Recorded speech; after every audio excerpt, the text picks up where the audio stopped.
저희 9번째 주제, 오직 믿음으로 로마서 4장의 내용을 저희가 지금 다루고 있죠.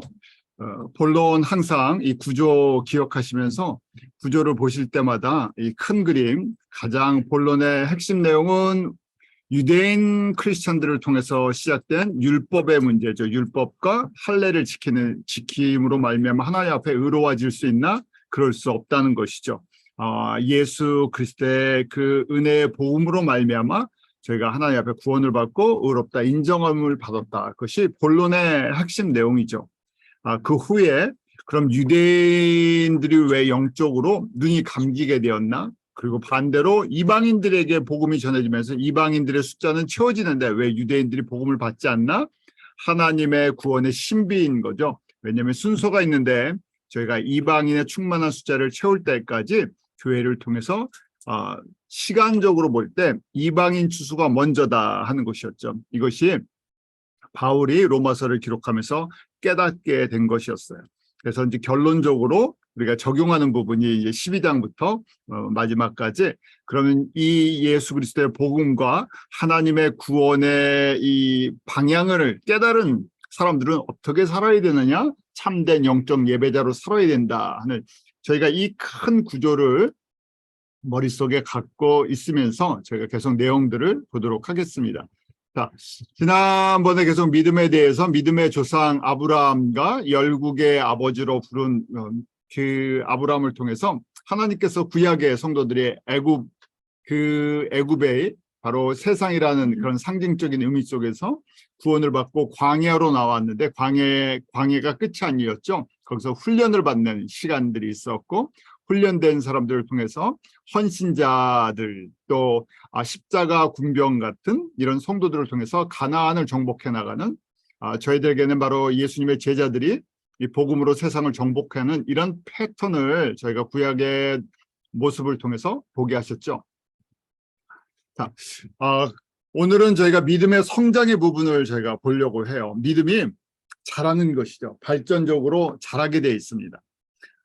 저희가 그래서 믿음이 어떻게 시작해서 어떻게 자라나 어떤 성장의 과정들이 있나 하는 것을 저희가 보려고 해요.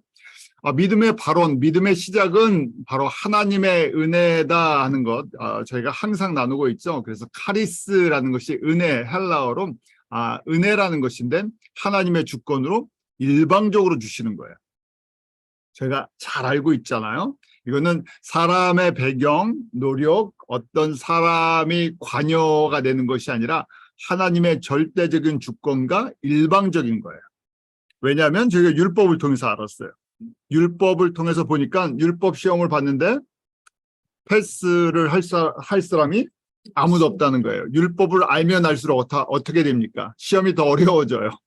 모를 때는 저거 지킬 수 있을 것 같다고 생각하죠. 10계명 정도 생각하면 10개뿐이 안 되니까 단순하게 10개니까 10개만 지키면 되는 거야? 이런 것이죠.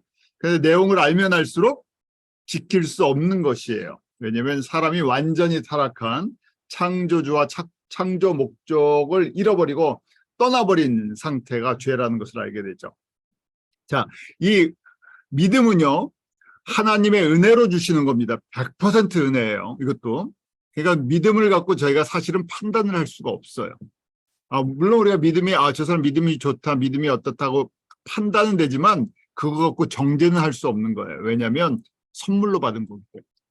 그럼 저희가 비교해서 나도 저런 선물 좀 받았으면 하는 그런 생각은 들 수 있어요. 그래서 저희가 믿음을 보니까 또 이게 은사 중에 하나예요. 고린도전서 12장 9절에 우리 그 9가지 은사, 성령의 9가지 은사가 나오죠. 그 중에 보면 성령으로 믿음의 은사가 있어요. 그러니까 특별한 은사죠. 그냥 일반적인 믿음을 이야기하는 것이 아닙니다. 여기서는 같은 믿음인데도 이건 좀 특별한 믿음. 은사로 받는 아주 은사인데 그 중에 특별한 또 선물을 받는 것들이 있어요. 같은 선물인데도 양과 질이 좀 달라요. 그래서 누구 마음대로 이렇게 정하는 거냐? 목사님 마음대로 정하는 게 아닙니다. 거기 보면 하나님의 뜻대로예요. 고린도전서 12장 11절을 보니까 이 모든 일, 성령의 은사를 이야기하는 거죠. 우리 고린도전서 12장의 은사장이잖아요. 이 모든 것, 믿음도 성령님이 행하시는데 그 뜻대로라고 되어 있죠. 삼위 하나님의 뜻, 하나님의 뜻대로 나눠주시는 거예요. 하나님이 뜻대로 나눠주신다 하는 거니까 우리를 향한 하나님의 계획이 있어요. 자, 그러니까 제가 어떤 믿음이 필요합니까? 예수님이 나를 사랑하는데 얼만큼 사랑하세요? 예수님이 자기 자신보다 나를 더 사랑하세요. 그러니까 하나님의 사랑을 우리가 요한복음 3장 16절에 잘 표현해주고 있잖아요. 하나님이 그 아들 독생자 자기 자신을 다 드려서도 우리를 구원하시고 하나님의 자녀 만드시고, 자녀만 아니라 이제 저희가 성경을 이제 공부를 하니까 자녀가 아니죠. 하나님의 기업을 나눠주고 싶으신 거예요. 기업을 나눠주시지 않으려고 하면 훈련을 시키실 필요가 없어요. 그렇잖아요. 그냥 아들 된 것만, 내 자녀 된 것만 해도 기뻐하시면요, 그냥 거기서 끝날 수도 있어요. 그런데 왜 우리가 신앙생활을 하느냐, 왜 믿음의 여정을 걷느냐? 선물을 주시려고 하는 거예요. 믿음의 분량만큼 받을 수 있어요. 이 선물은 하나님의 하늘의 기업이죠. 그래서 우리가 상속자다 하는 예수님과 함께 상속을 받아요. 그러니까 세상에 욕심 많은 사람들 많잖아요. 그 집안의 재산을 나눌 때 아주 욕심 많은 사람은 어떻게 내가 더 가지려고 여러 가지 방법들을 쓰잖아요.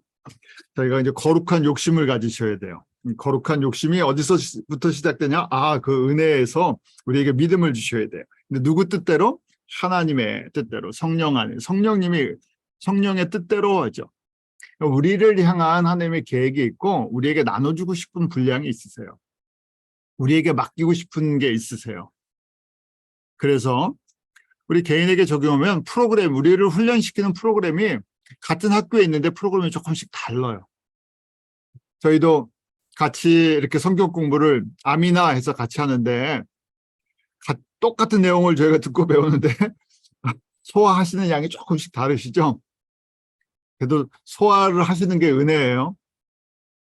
예, 소화 못하시는, 아예 처음부터 소화가 안 되시는 분이 있어요. 그러면 왜 저 사람은 소화를 못하지 하고 이상하게 생각하는 게 아니라 지금 아직 때가 안 될 수도 있고 은혜의 분량이 좀 다를 수도 있어요. 선물의 분량이. 저희는 말씀을 듣고 저희가 이게 소화가 얼마큼 되시든 소화가 된다는 것만 해도 감사의 제목이에요. 그렇게 생각하시죠? 아멘. 네.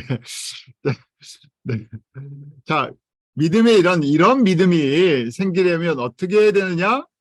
가장 근본적인 거예요. 믿음은 어떻게 우리에게 나눠주시나? 믿음은 말씀을 들으면서. 다른 것이 없어요.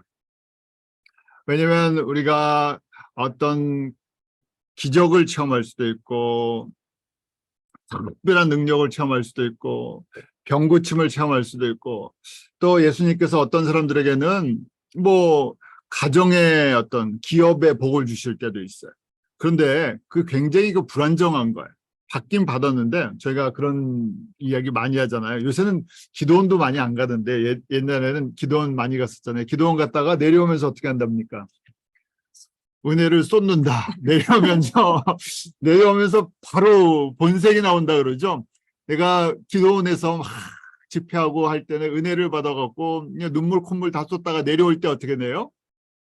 버스에서 자석 갖고 아니면 옛날에 그랬었어요. 어느 한국의 큰 교회 버스 타면서 교회 갔다 이제 끝나고 나올 때 사람들이 너무 많으니까 버스 타고 나오면서 자리 전쟁이 벌어지거든요. 그러면 바로 거기서 은혜를 쏟는다 그렇게 얘기를 하는데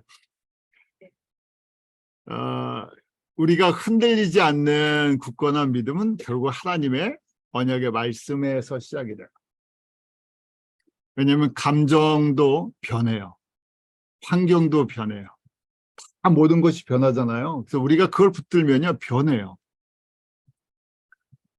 그렇지만 변하지 않는 것 하나님의 언약의 말씀이죠. 그래서 로마서 10장 17절에 그러므로 믿음은 들음에서 나며 들음은 그리스도의 말씀입니다. 어떤 걸 듣느냐에 따라서 믿음이 생기는 거예요. 요새는 너무 들을 게 많으니까 엉뚱한 믿음들이 많이 생겨져요. 다 동의하시죠? 요새는 들을 게 너무 많아갖고 엉뚱한 믿음들이 많이 생겨져요, 사람들이. 저희가 대신 어떤 말씀을 사람들이 요새 안 들어요? 그리스도의 말씀을 안 들어요.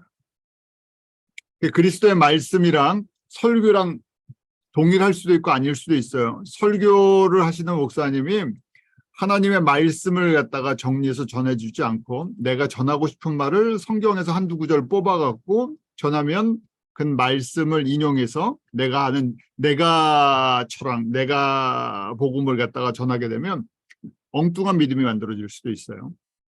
그래서 정확한 것은 믿음은 들으면서 말씀을 들어야 되는데 그리스도의 말씀, 그래서 저희가 순수한 뭐 복음이다, 이런 순복음, 이렇게 full gospel, 저 순복음 이걸 너무 잘 썼어요. whole gospel을 들어야 되는데 잘 인용했죠. 그래서 말씀을 받아들이는 그렇지만 정도의 차이가 있어요. 은혜에 따라서 달고 오묘한 말씀으로 깊이 있는 말씀도, 단단한 음식도 소화가 되는. 근데 처음부터 다 마찬가지잖아요. 처음부터 단단한 음식이 막 맛있다고 이야기됩니까? 아니죠. 올가닉 얘기하는데 올가닉이 처음부터 맛있을 수가 없어요. 맛은 저희가 단맛에 익숙해져 있으니까요. 그래서 저희가 과정이 있는데 은혜를 주시면 그 단단한 말씀이 소화되기 시작하고, 맛이 없다고 생각됐던, 너무 지루했던 말씀이 너무너무 이게 말씀을 알고 싶어하고 안에서 갈급함이 생기죠. 자, 이런 믿음이 생기려면 전달자가 있어야 돼요. 매개체 같이 누군가가 전해주어야 돼요. 로마서 10장 14절, 그런즉 저희가 믿지 아니한 이를 어찌 부르리요? 듣지도 못한 이를 어찌 믿으리요? 전파하는 자가 없이 어찌 들으리요? 그래서 전해주는 사람이 있어야 돼요. 저희가 지금 하는, 크게 아미에서 하는 사역이 이 말씀 사역이죠. 말씀 사역인데 전하는 사람이 있고 옆에서 서포트하는 분들이 있어요. 왜냐하면 전부 다 전했으면 너무 좋겠는데 전하는 거에 지금은 이제 집중되어 있는 분들이 계시고, 왜냐하면 전하기만 하는 것이 아니라 혼자 움직이는 게 아니죠. 이것이 저희가 세일즈를 한다 그러면 복음을 세일즈하는데 이 과정들이 여러 가지가 필요해요. 그래서 앞에서 말씀을 가리키는 사람들이 있고 그것을 뒤에서 서포트하는 사람들이 있어요. 팀워크이죠. 그래서 분명한 것은 누군가를 통해서 일을 하게 하신다는 거예요. 그런 목적으로 하나님께서 교회를 세우셨고 사람들을 훈련시키세요. 저희가 교단도 그렇고 교회도 그래요. 같은 방향으로, 같은 목적을, 같은 비전, 같은 믿음이 있어야 뛸 때 이 서로 윈윈하게 돼 있어요.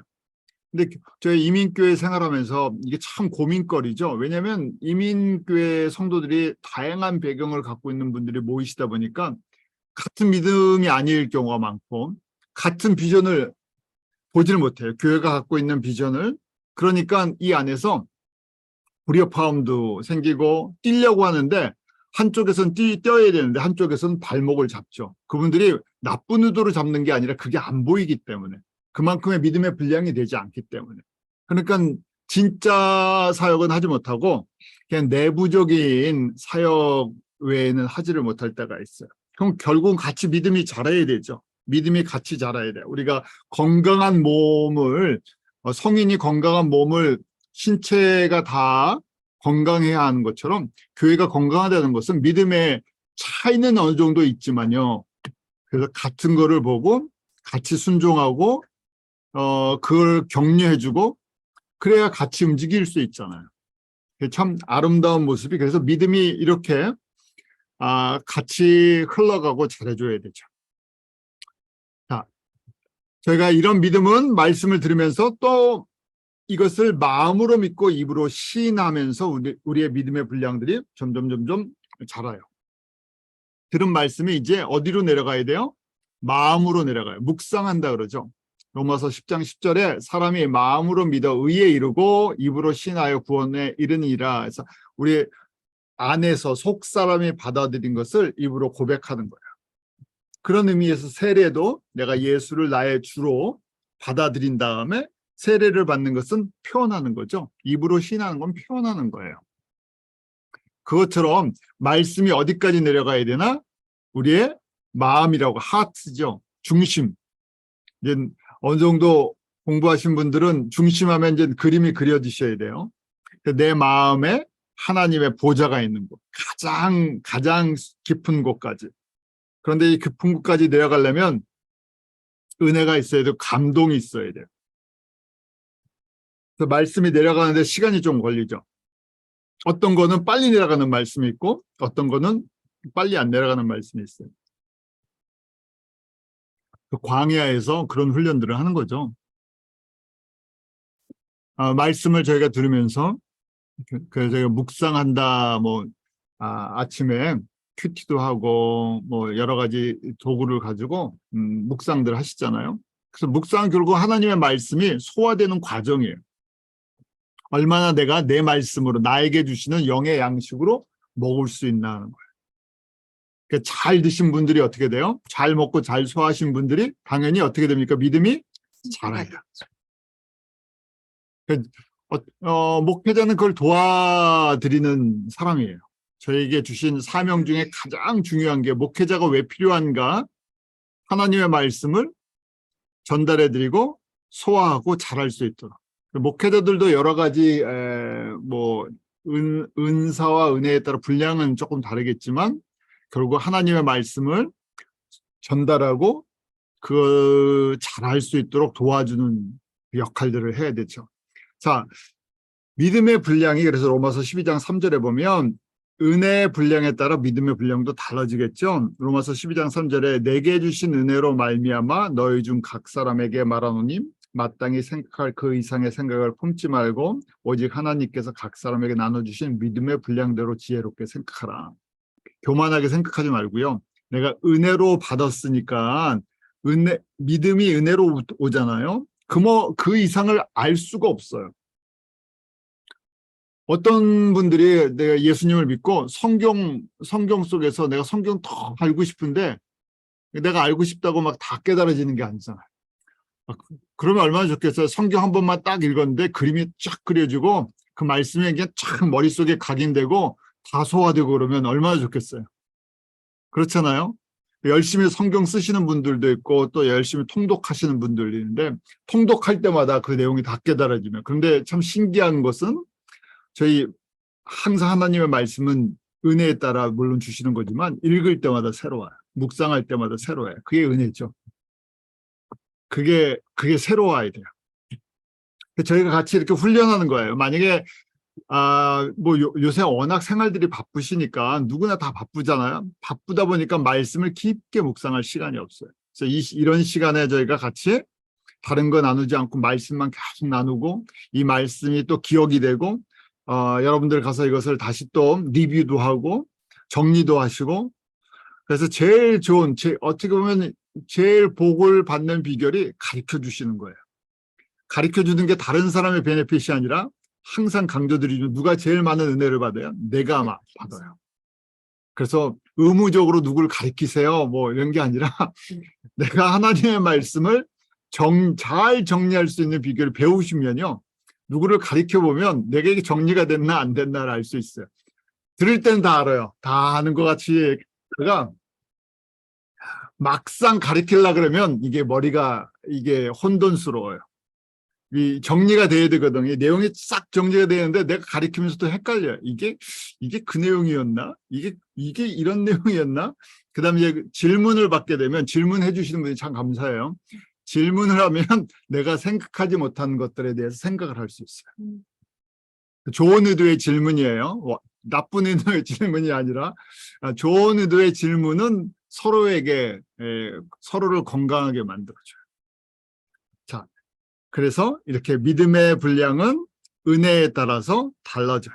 그래서 지금 너희 중 각 사람에게 주시는 마땅히 생각할 그 이상의 생각을 품지 말라 하고 돼 있잖아요. 그러니까 거기 보면 나를 굉장히 내가 이런 말씀을 깨달았고 내가 굉장히 높은 사람처럼 영적으로 굉장히 높은 사람처럼 교만하지 말고 교만하게 되면 어떻게 됩니까? 아직 깨닫지 못한 사람들을 낮게 봐요. 낮게. 낮게 보죠. 좋은 얘기에 낮게 봐요. 나보다 더 존귀한 존재로 봐야 되는데 이렇게 룩다운 할 수 있는 그런 문제가 생기면 서로 상처가 되죠. 자, 그래서 믿음의 분량에 따라서 보는 각도나 분량이 다를 수가 있다 하는 거예요. 그래서 믿음의 진보를 저희가 이제 이야기를 해요. 이렇게 믿음이 자라는 거예요. 믿음의 진보가 있으니까 바울이 서신서를 쓸 때마다 그 교회의 성도들이 믿음이 성장하기를 기도해요. 빌립보 교회에 보면 1장 25절은 내가 살 것과 너희 믿음의 진보와 기쁨을 위하여 너희 무리에 함께 거할 이것을 확실히 하노니, 성도들을 만나고 싶어해요. 옥중 서신을 기록할 때도 그렇고 바울이 항상 복음을 전하고 한 지역에서 다른 지역으로 옮겼죠. 그래서 그 교회를 방문하고 싶어요. 근데 방문 왜 하고 싶은가 보면 거기에 중요한 이유 중에, 방문 이유 중에 믿음의 진보를 이루게 해주려고. 믿음의 진보가 다른 얘기로 믿음의 성장이에요. 믿음의 성숙.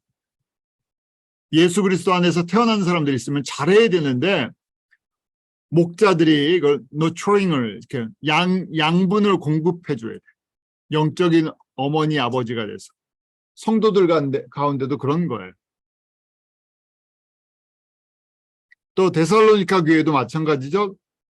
데살로니가 후서 1장 3절을 보면 형제들아 우리가 너희를 위하여 항상 하나님께 감사할지니 이것이 당연하면 너희 믿음이 더욱 자라고 라고 했어요.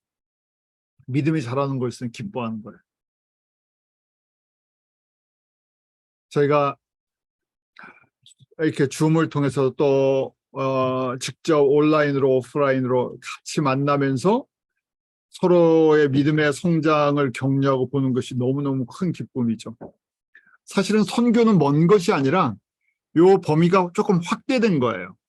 우리가 교회에서 가장 기쁜 것이 지금 바울이 이 교회를 방문하고 같이 예배를 드리고 하고 싶은 이유가 무엇인가? 믿음의 성장을 이루어 주려고요.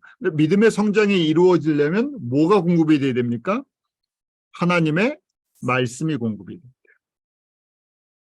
그래서 저희가 빌립보 교회가 됐던 데살로니가 교회가 됐던 고린도 교회가 됐던 이게 잘해야 돼요.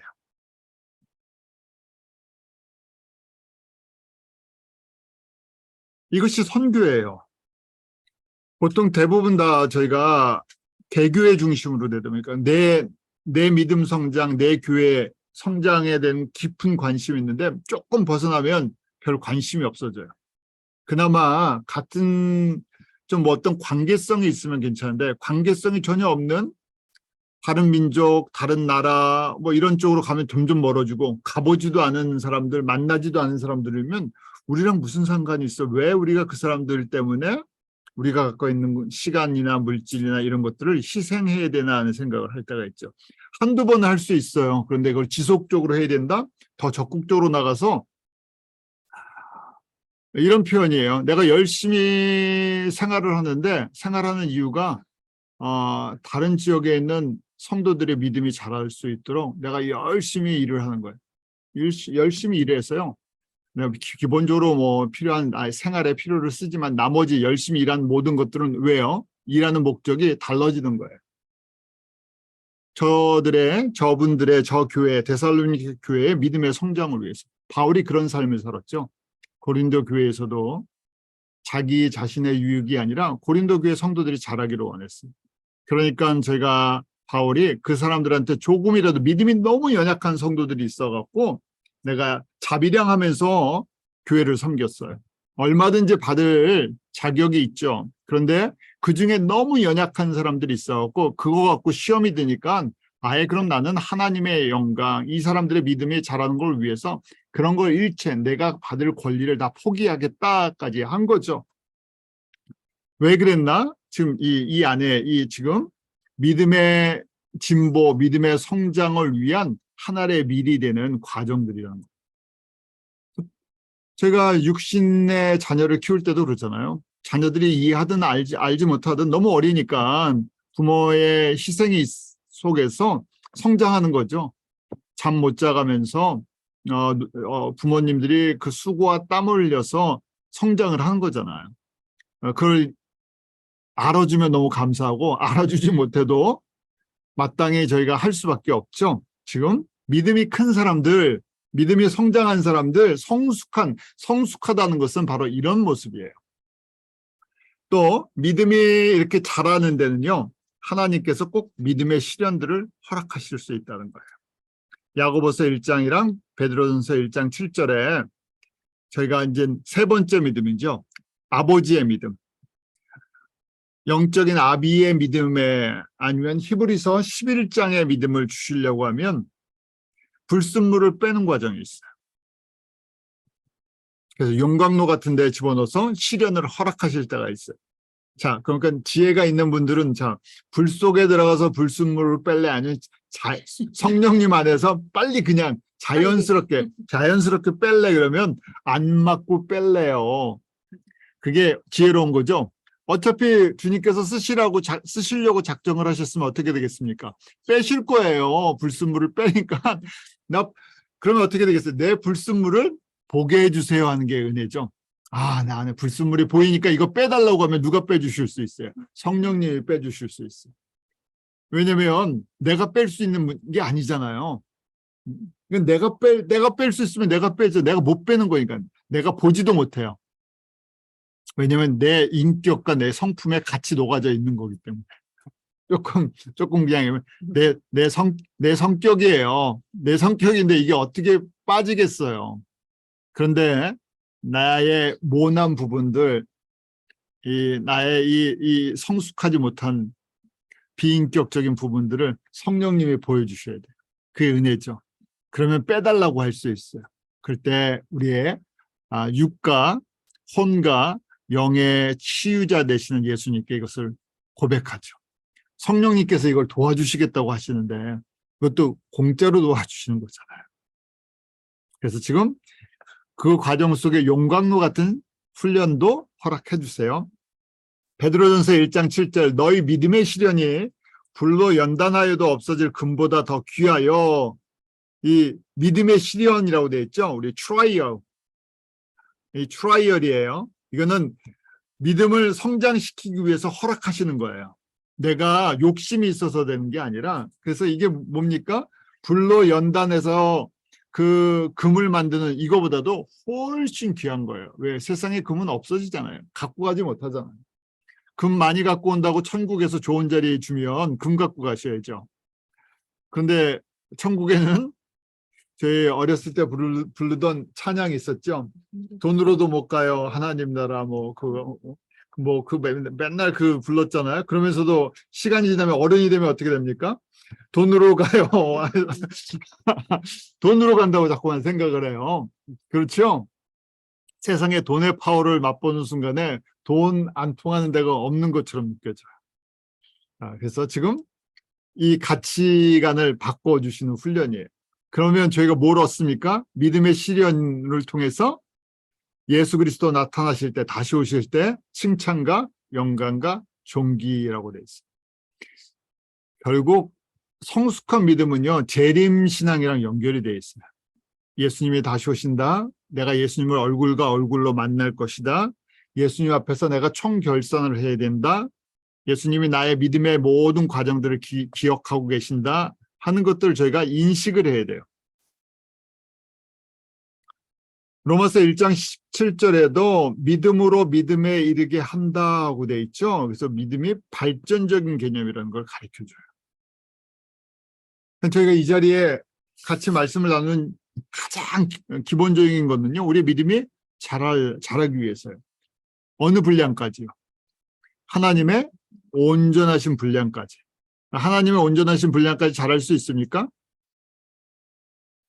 자라지는 못하죠. 거기를 소망하는 거죠. 그러니까 저희는 배우고 믿음이 자라야 되는데 믿음이 끝이 없어요. 예수님의 분량까지 되니까 저희 성결로 얘기하면 성결은 계속 발전적인 단계. 내가 나에게 주어진 시간 동안에 이 믿음의 여정 동안에 맥시멈 예수님을 닮는 게 저희의 소망이에요.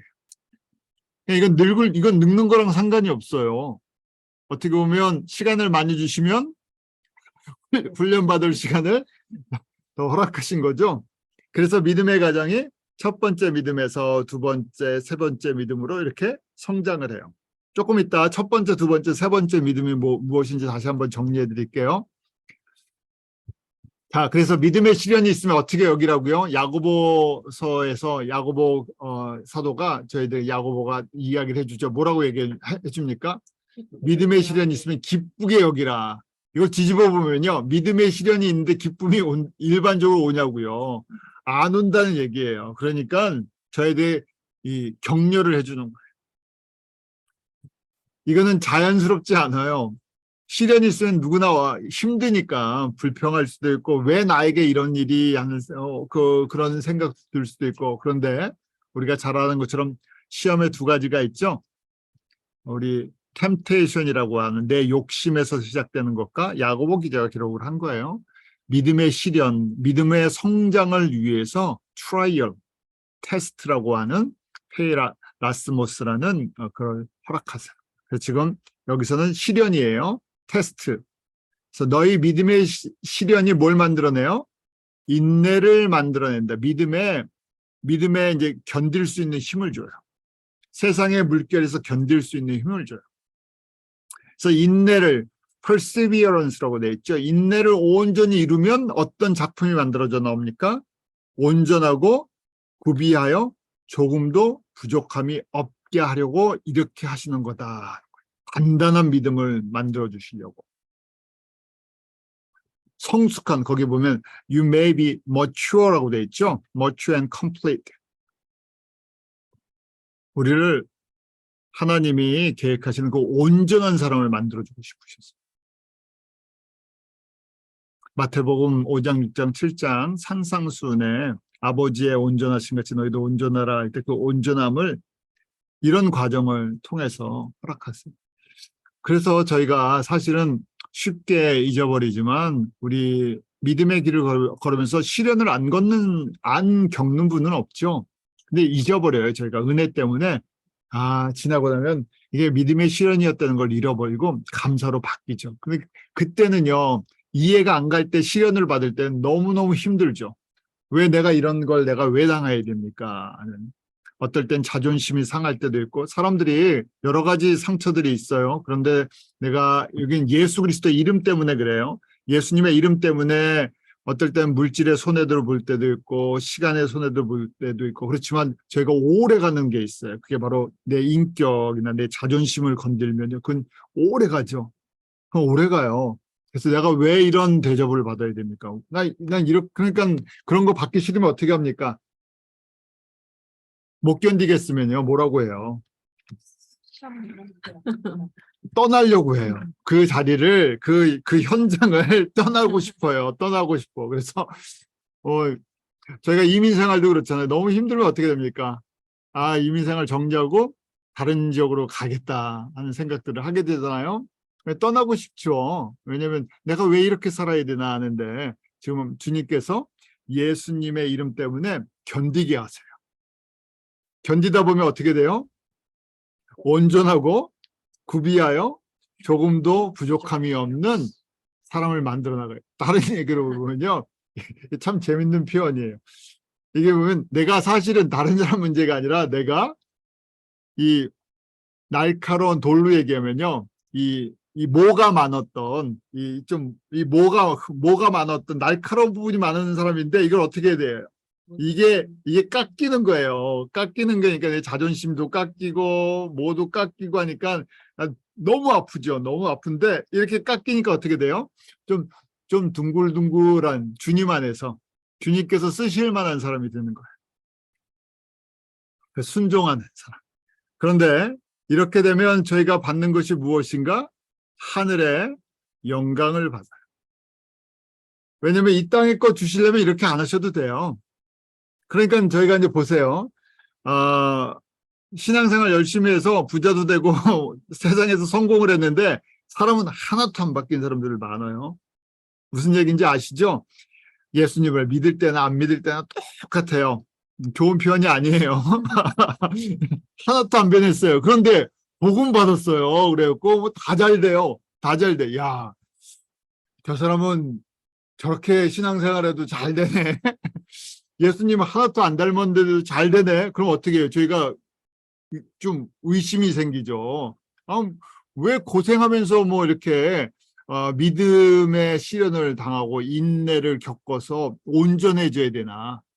내가 받는 베네핏이 뭐가 있나? 이 땅에 아무것도 없는 것처럼 보이는데 더 고생스러운 것 같은데. 그런데 하나님이 약속하시는 것은 예수 그리스도 안에서 이 땅의 복이냐 하늘의 복이냐 하는 것이죠.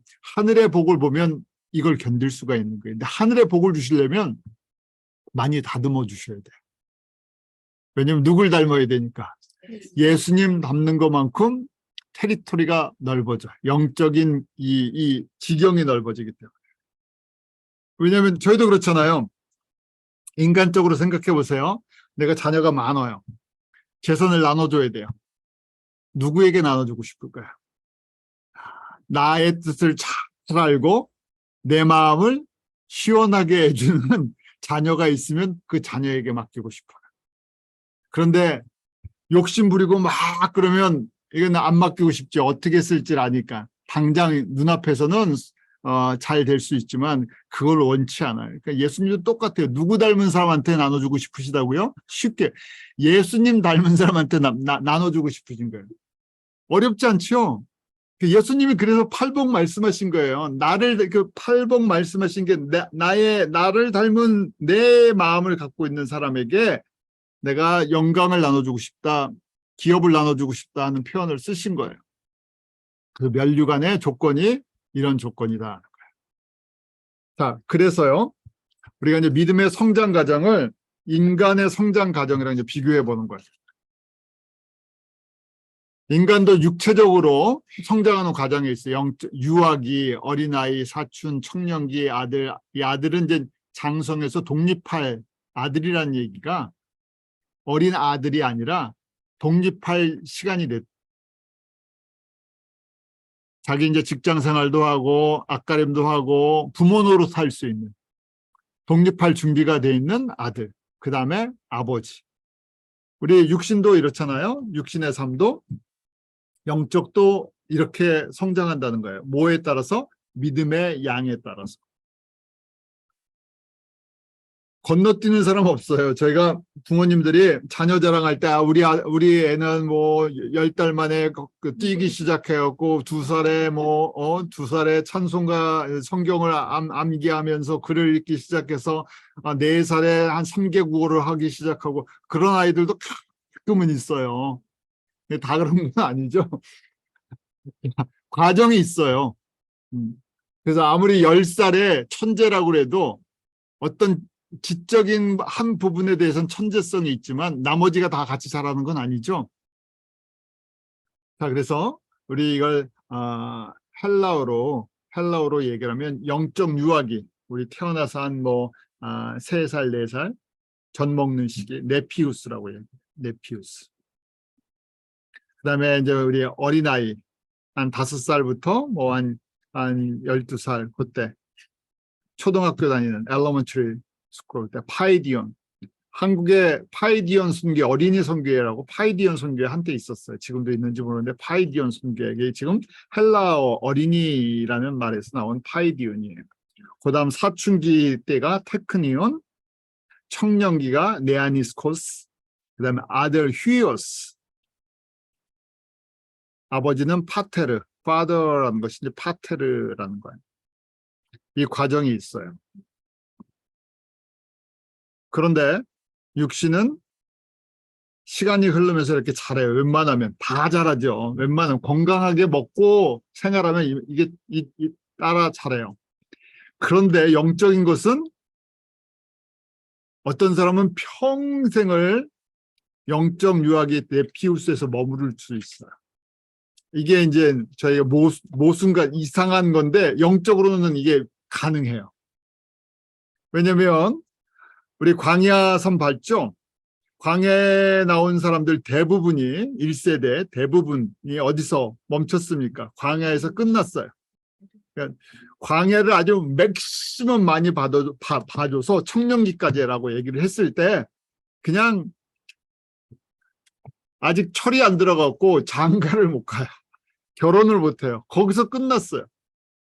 그래도 청년기까지 가면 그래도 감사한 건데 평생 젖병만 들고 다녀요.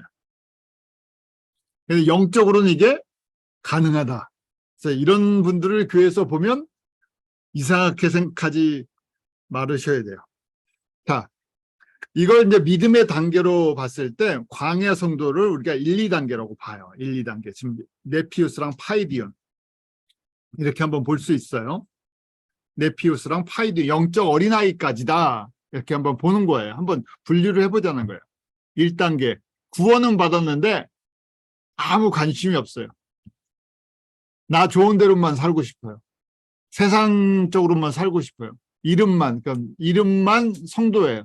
그래서 저희가 저런 사람도 구원받습니까 하고 많은 의문들을 가질 때가 있어요. 아니 저렇게 예수님을 믿는데 근데 그분한테 물으면 예수님 믿는다 그래요.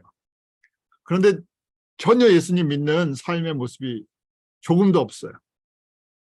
그래서 저희가 그런 광야 성도다 해서 우리가 믿음의 1단계 구원은 받았는데 전혀 그런 게 없어요. 또 이제 두 번째 우리 가나안 성도인데 우상을 섬기는 성도. 아니면 우리 믿음은 있는데 이 세상의 복에 대한 관심만 있어요. 3, 4단계라고 영적 사춘기, 영적 청년기, 테크니온, 네아니스코스 한번 그렇게 나눠보는 거예요. 믿음의 세 번째 믿음은 가나안 성도들인데 지상계명, 지상사명에 순종하는 영적인 아들, 영적인 아버지 단계다. 어떤 사람이 제일 많습니까? 광야 성도가 제일 많아요. 그러니까 저희가 이제 이 패턴, 이 구조를 이해하면요, 교회를 이해하시는 아주 큰 도움이 돼요. 교회에서 왜 이렇게 교회가 저희가 얘기하잖아요. 교회가 복잡하지 않은 교회가 없습니다.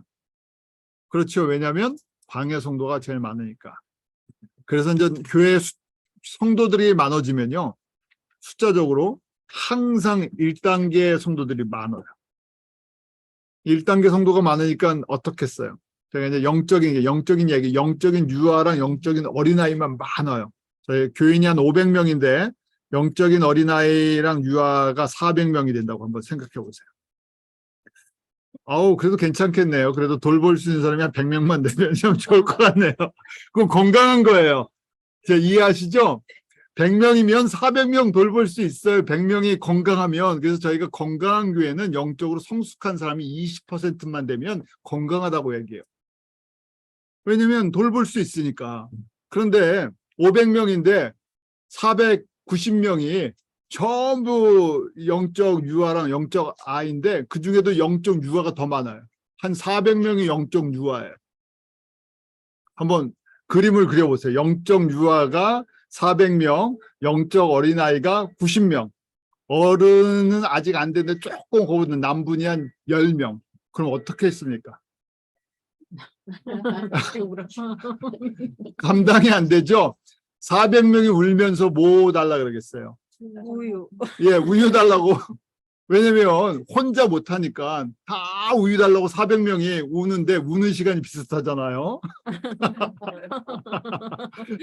근데 또 포뮬러도 애들이 먹던 걸 먹어요. 그렇잖아요. 바꿔주면 싫다 그래요. 그게 그건데 그거라도 먹어야 건강한 건데 바뀌면 또 싫어하죠. 먹고 나면 어떻게 합니까? 싸죠. 그럼 누가 갈아줘요? 10명이 갈아줘야 돼요. 400명을. 그럼 어떻게 되겠어요? 10명이 지치죠? 지칠 수밖에 없어요. 그럼 안에서 어떻게 되겠어요? 난리가 나겠죠. 난리가 나겠죠. 자, 그래서 저희가 이 그림을 이해하는 게 참 중요한데 하나님께서 은혜를 한꺼번에 이렇게 쫙 주시질 않으세요. 그래서 저희가 구약에도 보니까 구약을 교회라고 한번 보세요. 구약 교회 보니까 영적인 아들 아버지 단계에 이르는 사람들이 별로 없어요. 그러니까 그한테 맨날 난리가 나는 거예요. 일부러 보여주신 거예요. 그중에 소수의 사람들에게 이런 은혜를 주셔서 돌보는 마음을 주시는데 돌봐주다 보니까 어떻게 돼요? 거꾸로 요금 바가지로 먹어요. 왜냐면 다 채워줄 수가 없잖아요. 그다음 채워달라는 대로 채워줄 수가 없어요. 좋은 걸 주려고 하는데 좋은 걸 받아들이지 않고 세상 거 달라고 자꾸만 그러죠. 그러니까 선지자나 믿음의 지도자들이 그 길을 걸어가지 않아요. 자, 이 패턴이 중요해요. 그래서 이거는 한쪽으로 보면 피라미드 구조다. 영적 유아기가 제일 밑에 제일 많아요. 천국에 가도 하나님 나라에 가도 이 구조일 거다라고 보는 거예요. 일반 백성, 광야 성도 같이 일반 백성이 제일 많다. 그 다음에 열심은 있었는데 목적이 조금 거기까지 눈이 안 떠진 사람들, 그런 사람들, 그다음 주님이 정말 기뻐하시는 온전한 믿음의 분량을 잃은 사람들이 소수예요. 그래서 첫 번째 믿음의 사람들이 한 60에서 70% 된다고 저희가 일반적으로 통계적으로 봐요. 교회, 전 세계 교회 마찬가지예요. 교회 역사를 통해도 그렇고 구약을 보아도 그렇고 뭐 신약교회, 우리 주변의 교회를 보아도 첫 번째 구원은 받았어요. 우리 뭐 썬데이 크리스찬, 나미널 크리스찬, 명목상 크리스찬 뭐 이렇게 하는데 구원받은 사람들, 아예 구원이 없는 사람들은 말고요. 그래도 구원받을 만한 믿음은 있는 사람들이 한 60에서 70%. 고린도전서 2장 5절 너희 믿음이 사람의 지혜에 있지 아니하고 다만 하나님의 능력에 있게 하였도다. 하나님께서 이런 은혜를 베풀어 주셨어요. 이 은혜도 크다 그랬죠. 왜냐하면 세상에 이 구원의 은혜 자체를 모르는 사람들이 너무 많기 때문에 그래요. 그래서 구원 저희가 부끄러운 구원이라고도 이야기하기도 하고 하지만 죽기 전까지 내가 예수를 주라고 고백하는 것만 해도 큰 은혜예요. 왜요? 천국 백성이니까.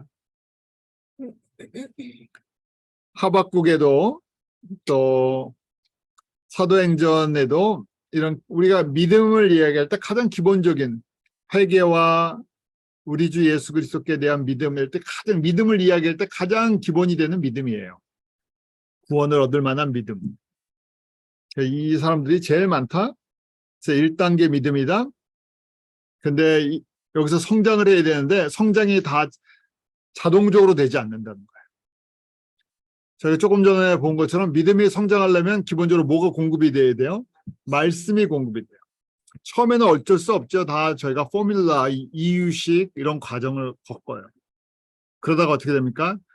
단단한 음식을 먹기 시작하고 그 다음에 이제 진짜 오르가닉 푸드도 먹고 이렇게 돼요. 그래야 성장을 밸런스 있게 할 수 있어요. 근데 저희가 가만히 보면 사람들이 부담스러워해요. 이런 말씀이. 왜 그렇습니까? 저희가 성경 공부하면 그냥 알 수 있어요. 제가 서신서에 일반적으로 이런 분들이 구원의 은혜를 얻은 다음에 서신서를 아무리 보아도 거기에 듣고 싶은 메시지가 거의 없어요. 왜냐하면 로마서에도 그러는 것이죠. 우리의 삶을 들여서 하나님 옆에 제물이 되게 산제물이 되게 해야 된다 하는 것이 저게 결론과 같은 거예요. 나를 위해서 예수님을 믿었는데 나중에 어떻게 돼요? 알고 보니까 나를 들여서 예수님의 영광을 위해 살라고 하잖아요. 부담스럽죠.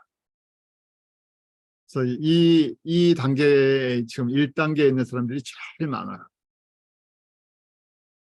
이 말씀들은 기본적으로 저희가 성경에 나오는 믿음, 구원, 은혜 이런 것들은 지금 이 첫 번째가 이게 낮다는 이게 진짜 로우하다는 게 아니에요. 이게 소중한 믿음이에요. 여기서부터 시작되니까. 근데 저희가 지금 말씀드린 건 여기서부터 잘해야 하는 성장해야 하는 그 개념을 가져야 된다는 것이죠. 이것이 필요 없다. 이건 정말 연약한 거다. 이런 것이 아니에요. 여기서부터 시작되니까.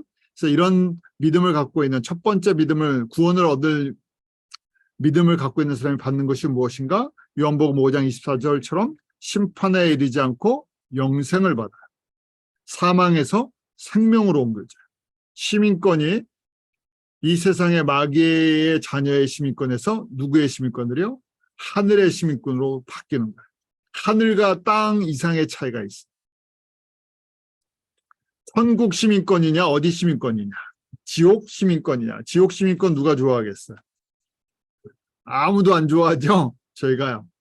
천국 시민권은 뭘로 살 수 있어요? 부모님이 천국 시민이면 나도 자동으로 천국 시민 됩니까? 모태신앙이라는 말이 이렇게 저희가 별로 그냥 내가 태어날 때부터 부모님이 그런 믿음의 유산을 남겨주셨습니다. 표현이지 모태신앙이라도 구원이 개런티가 됩니까? 아니에요. 그러니까 천국 시민은요 은혜로 되는 거죠. 너무너무 귀한 거예요. 그래서 영원한 멸망을 받지 않는다. 요한복음 3장 16절 멸망치 않고라고 되어 있죠. 멸망이라는 건 하나님과의 완전한 단절이에요. 기회 자체가 없죠. 하나님의 자녀가 요한복음 1장 12절 영접하는 자, 그 영접하는 게 무엇인가? 예수 그리스도의 이름을 믿는 자들에게 하나님의 자녀가 되는 권세를 주셨어요. 예수님이 그리스도라는 것을 믿는 자들에게.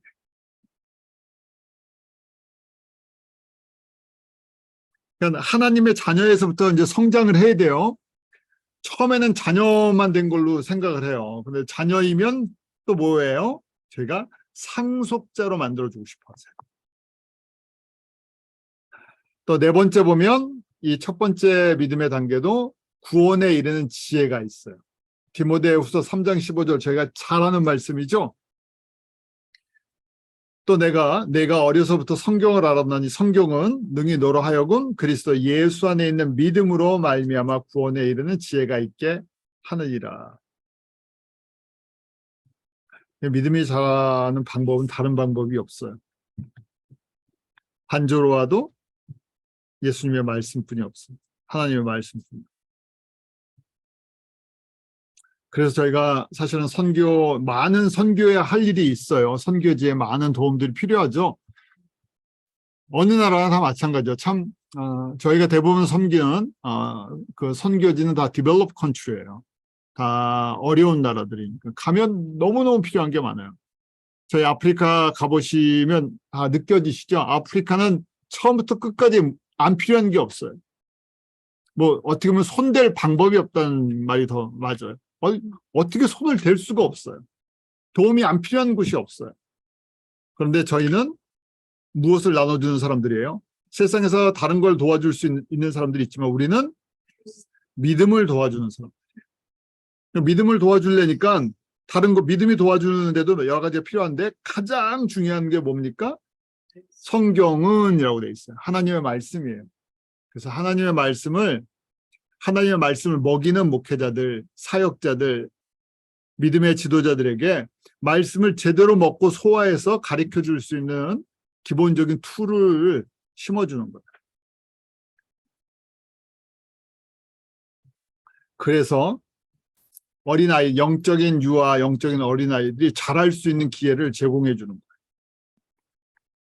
왜냐하면 그 사람들이 교회의 60%에서 70%. 미국이 됐든 한국이 됐든 아프리카에게 더 심하죠. 왜냐하면 양식을 제대로 나눠주는 사람이 없으니까 자녀들은 많이 낳는데 자녀들은 많잖아요. 자녀들은 아프리카 같은 경우 우간다도 70%가 명목상으로는 그냥 70% 기독교라 70%가 기독교라고 이야기를 해요. 구교, 신교 다 합쳐서. 그런데 영의 양식을 제대로 나눠주는 사람이 없으니까 전부 다 영적인 베이비 수준들 아니면 혼합되어 있는 것들 그런 것들을 음식으로 먹잖아요. 그것이 아프리카뿐만 아니라 선교지 대부분이 또 같은 패턴이 있어서 저희가 주신 은혜의 분량대로 그렇게 섬기기를 원하는 것이죠. 저희 오늘 여기까지 말씀 보고 마치도록 하겠습니다. 기도하겠습니다. 하나님 참 감사합니다. 저희들 내가 뛰어나서 내가 노력해서 내가 열심히 있어서 내가 주님 보시기에 정말 좋은 것이 있어서 저희를 택해서 또 주님의 말씀을 듣게 하시고 믿음이 성장할 수 있는 이 은혜의 길을 열어주신 것이 아니라 주님의 전적인 은혜인 것을 고백합니다. 주님의 은혜이기 때문에 저희가 자랑할 것도 없고 우리가 높아지고 교만해지려는 마음이 있을 때마다 우리를 낮추는 지혜로운 믿음의 성찰이 저희 가운데 있게 하여 주시옵소서. 아버지 하나님, 우리가 거저받은 이 예수 그리스도의 복음의 은혜를 나눠줄 때 받는 사랑하는 형제자매들만 풍성해지는 것이 아니라 저희도 풍성해짐을 고백합니다. 주님 얼굴과 얼굴로 만나는, 주님 다시 오셔서 우리가 함께 주님 보좌 앞에 서는 그날까지 저희가 같은 믿음을 가지게 하시고 같은 것들을 보게 하시고 같이 믿음 안에서 성숙한 그리스도의 분량을 이루어 나가게 하여 주시옵소서. 그리하여 새하늘과 새 땅, 새 예루살렘이 저희들 가운데 열릴 때 그곳에서 예수님과 함께 하늘의 영광을 누리며 섬기는 그날을 바라봅니다. 예수님 보좌에서 나라와 민족과 백성과 방언 가운데 허다한 주님의 형제들이 같이 모여서 그 자리에서 주님을 찬양하며 예배드리는 그 자리에 서기를 원합니다.